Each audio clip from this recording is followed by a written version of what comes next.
But in the Premier League, tell us how you feel about the balance of play at the minute. We were kind of playing down a title race, weren't we, last time we talked and said, let's not get too optimistic. Now, the peak period of football has passed. The busiest period of Hmm. December has been and gone. Villa have got through the other side in a very, very good place. How are you Hmm. feeling? I'm feeling nervous now because the higher you are, the later in the season, the more the pressure starts to build. And it's funny because I did not see us finishing second for the year. And when I look back at a couple of the results, the frustration builds a little bit that Yeah. actually we probably should be top right now, which is mental. But we should have held on to the lead at Old Trafford. Obviously, I'm glad I didn't have to talk about that one with you and Dave. I went to the Sheffield United game just before I went away, and again another game that we should have picked up points.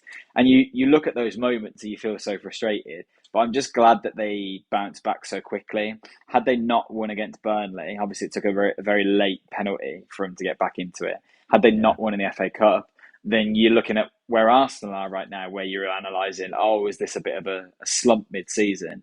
And instead, they didn't let that happen. They picked the momentum straight back up. It's fantastic, and I'll say till I'm blue in the face, it's because we have one of the best managers in the world, and he's Yeah. carrying Villa through it. And the squad is far better than we've had in my recent memory.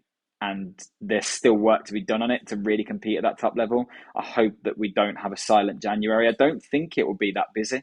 I think we'll Yeah. maybe see one or two come in if others go. There's obviously been talk of John Duran going to AC Milan, which would definitely mean we had to move in for a striker now because we couldn't be without backup to Watkins. But I don't know.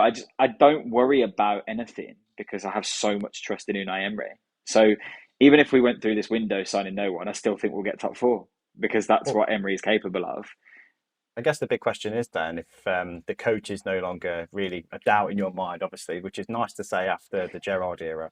It's Yeah. the players really that need to sustain that level, isn't it? And whether he can Hmm. keep them at that level. Also, if you get tested, particularly with injuries, like many clubs have, and I know you have so far this season, I but think we are.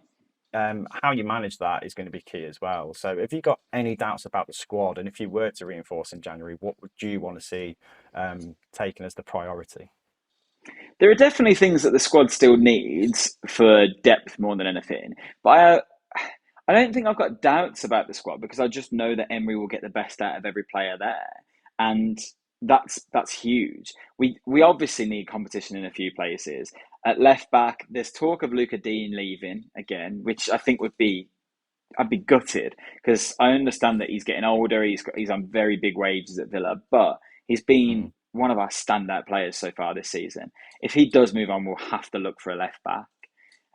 We definitely need competition for right back as well. There was talk of Jeremy Frimpong, which would be incredible, but obviously he's moved a lot further up the pitch recently, so is a lot more similar to Matty Cash than probably the profile of right back we'd be looking for.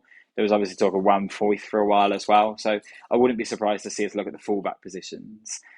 It's funny because we absolutely need depth in the centre forward position, but it's the hardest one to strengthen because you're not going to get someone better than Watkins. So then you've got to mm, get someone who's happy to sit behind him.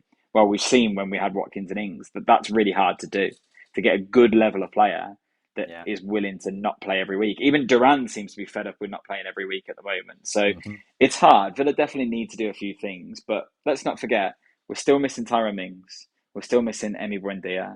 Tielemans has been out for a while, and we've really missed him. There are a couple of games where, like the Sheffield United game and the Burnley game in particular, when that low block is there, you need someone that's going to unpick the lock, and Tielemans is definitely that player in the final third. So we've missed 100%. him massively.